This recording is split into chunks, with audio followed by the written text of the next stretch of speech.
children, welcome back to yet another video lesson in English. This time we will deal with the third lesson from your main textbook, Glimpses of the Past, which is an extract taken from the famous book Our Freedom Movement, written by S.D. Sawant, otherwise Shivaji Sawant, who is a famous Indian novelist in Marathi literature. This lesson, Glimpses of the Past, gives us a short and precise description of events that took place in our country from 1757 to 1857. It enlists incidents that led to widespread revolts as the first war of independence. It provides a glimpse of how the British East India Company expanded its power in India and exploited Indians.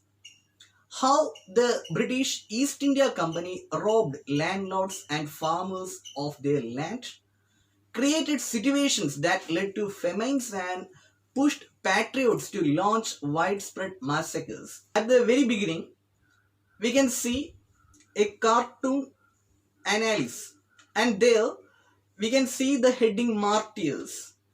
Here martyrs means our patriots who gave their life for the reason of freedom.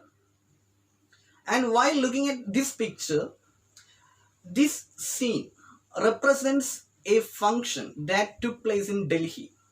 Lata Mangeshkar can be seen singing "Ye Mere Vadan Ke Logon." Alongside her, Indira Gandhi, Pandit Jawaharlal Nehru and Lal Bahadur Shastri can also be seen. While coming to the first portion, it is being described like this. The year 1757 bears the mark of being an important year in Indian history. The company rule, known as the Company Raj, refers to the rule of British East India Company over parts of the Indian subcontinent. The English East India Company was a private company owned by stockholders and reporting to the administration in London. The company came to India and set up few factories at different places. However, the company's beginnings on coastal India offered no clues to what would become of a lengthy presence on the Indian subcontinent. Slowly and gradually, they began expanding and extending their dominance in India. One of the reasons they were able to do so is that they possessed superior weapons. Secondly, they took advantage of prevailing disturbed circumstances among the Indian rulers. Indian princes, however, were short-sighted, which means they only considered immediate benefits but ignored its long-term consequences. So, they took help from the English merchants to be able to defeat their rivals. This helped the British East India Company in successfully taking over control from the Indian rulers. The British adopted policy came to be known by divide and rule. Amongst all the short-sighted Indian rulers, there were one ruler of Mysore, Tipu Sultan, who stood their policy and fought against them till his last moment. The Indians, however, had varied opinions and reactions. The first set of people were very happy with the Britishers and were also grateful because they thought peace could finally prevail. They thought it put an end to war and looting by thugs. On the other hand, people saw what was actually happening. They knew that even if some of the princes were cruel, they were at least of their land. They had realized that they were not slaves of the Englishmen.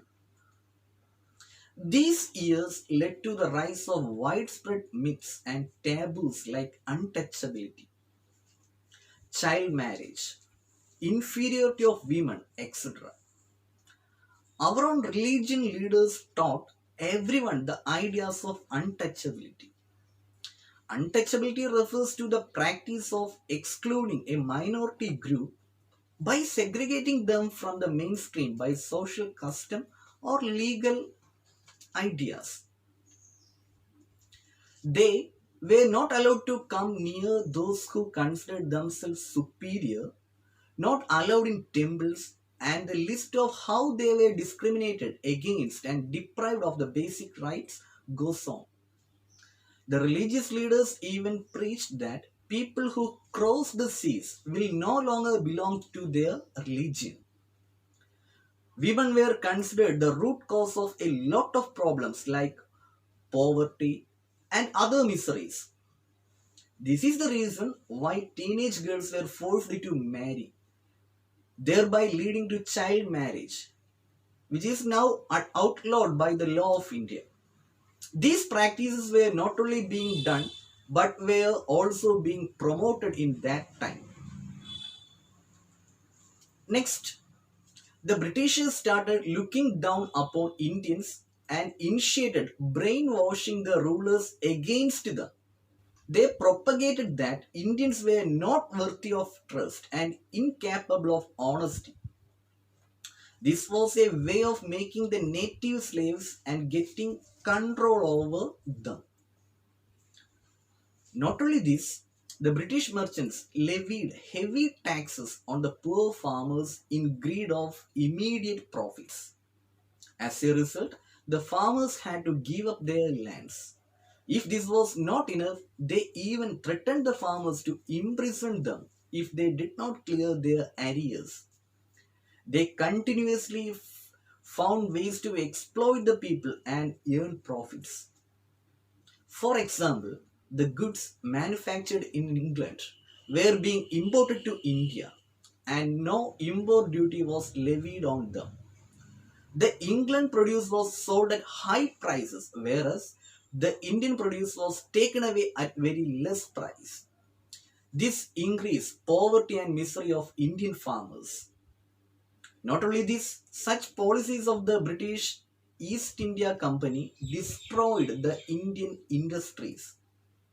Small business and individual artisans were completely ruined. All this resulted in famines or extreme scarcity of food. Approximately 15 lakh Indians starved to death between 1822 and 1836. Coming to the next, here tells about Raja Ram Mohan Roy. Raja Ram Mohan Roy was a well-educated man from Bengal. He was one of the first to realize that there was something wrong with our country. He was of the belief that Indians must not consider themselves inferior or look down upon themselves. He believed that our ancient culture was great and the people were destined for greater achievements. According to him, the first step was to change the society by abandoning the prevailing superstitions. These superstitions were the root cause of all the problems prevailing in the Indian society. Once, while having a conversation with his wife, he told her, cows are of different colors, but the color of their milk is the same. This means the different teachers might have different opinions, but the essence of each religion is the same. He took keen interest in science and modern knowledge.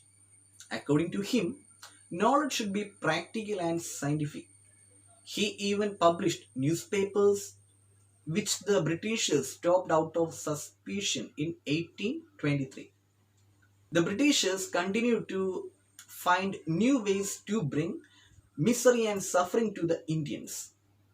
For example, they passed unfair regulations that kept them at an advantage, like the Regulation 3 Act in 1880. In this Regulation Act 3, An Indian could be jailed without a proper trial in court. As they continued to suppress Indians, they created all sort of favorable circumstances to uplift their officers. The British officers drew huge amount of salaries and could deepen their pockets by making a fortune out of their private business. The Britishers were exporting goods in huge quantities from Britain. By 1829, they were importing goods worth 7 crore rupees to India. As a result, the Britishers grew richer and richer, leaving the Indian industries high and dry. Governor General Bentinck had conveyed to Britain that the bones of cotton weavers are bleaching the plains of India. To highlight the plights and misery of the traditional cotton weavers in India. This statement of Bentinck means the cotton weavers were forced to starve because of the cotton mills set up by the Britishers. They produced much cheaper cloth with the help of machines that led the traditional Indian handicrafts to extinct. Back then, all the teachings were in the form of Persian and Sanskrit. So, in 1835, a British officer named Macaulay suggested that they must translate all of it in English so that the education is delivered in their language. They did so to produce clerks to get their unimportant clerical tasks and administrative duties like answering the phone, typing the documents, filling and licensing with the clients has to be done. In this process of doing so, they manufactured a whole new generation of masterminds who wanted to uplift their brothers too by educating them. They wanted to strengthen their financial prospects that could lead to a promising future. But they needed to convey this to the British Parliament. Britishers, on the other hand, couldn't care less about the needs of Indian people. By this, Indian people had become more worried. Their kings were now being treated as puppets. The Indian kings lost their old jobs and land. Britishers were forcing some of them to change their religion also. Indians were tired of talking and wanted to do something. By 1856, the Britishers had acquired all parts of India. Coming to our next topic, the sparks. That means the circumstances that led to the First War of Independence. The sparks. The ever-increasing taxes levied on the peasants continued to pressurize them and worsen their financial situation. The Sandals in Bengal became disheartened and hopeless after they lost their land to the Britishers under the new land rules. In 1855, they launched a rebellion and massacred Europeans, all those who supported them. The people working under the English East India Company were highly dissatisfied. The fact that they gave Englishmen good pay, mansions and other help while they gave Indians only inadequate pay and slow promotions further agitated to the situation. They felt bad that the Britishers urged them to move out of their land, to cross the sea and work for them, which was even against the religion of the Indians. They were motivated to drive the Britishers out. An Indian soldier serving under British or European orders named Mangal Pandey, his name was Mangal Pandey, attacked the British troops of his regiment, but later he was executed. Around thousands of other sepoys like Mangal Pandey took violent action against the British, but were only robbed of their uniform. Some of the Englishmen even began to understand how Indians thought, how their mind works, and their customs.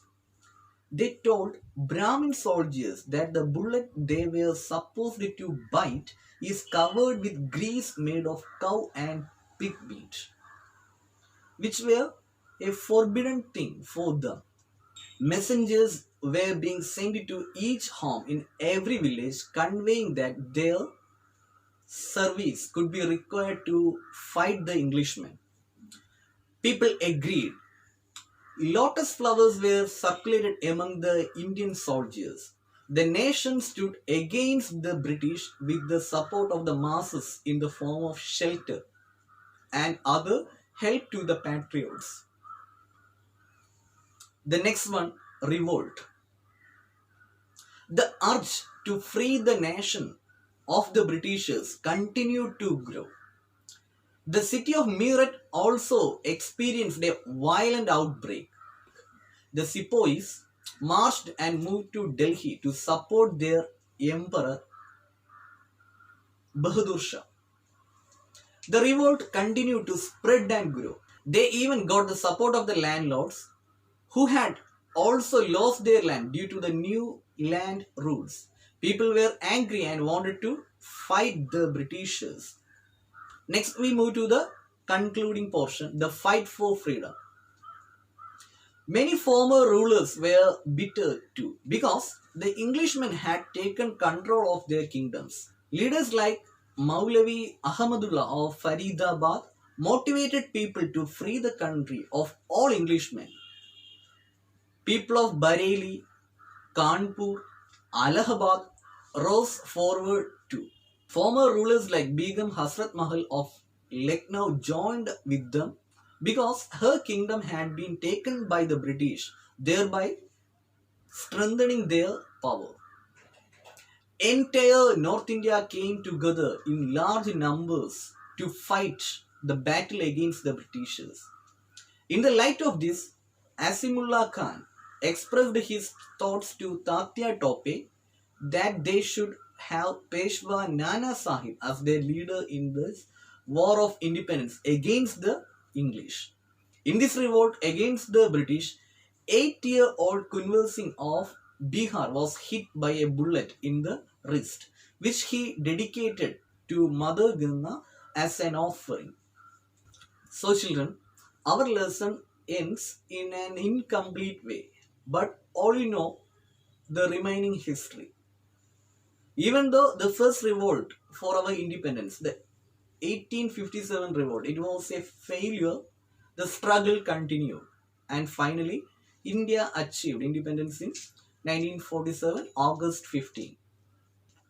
I hope you all understood the milestones through which we moved in order to achieve the independence.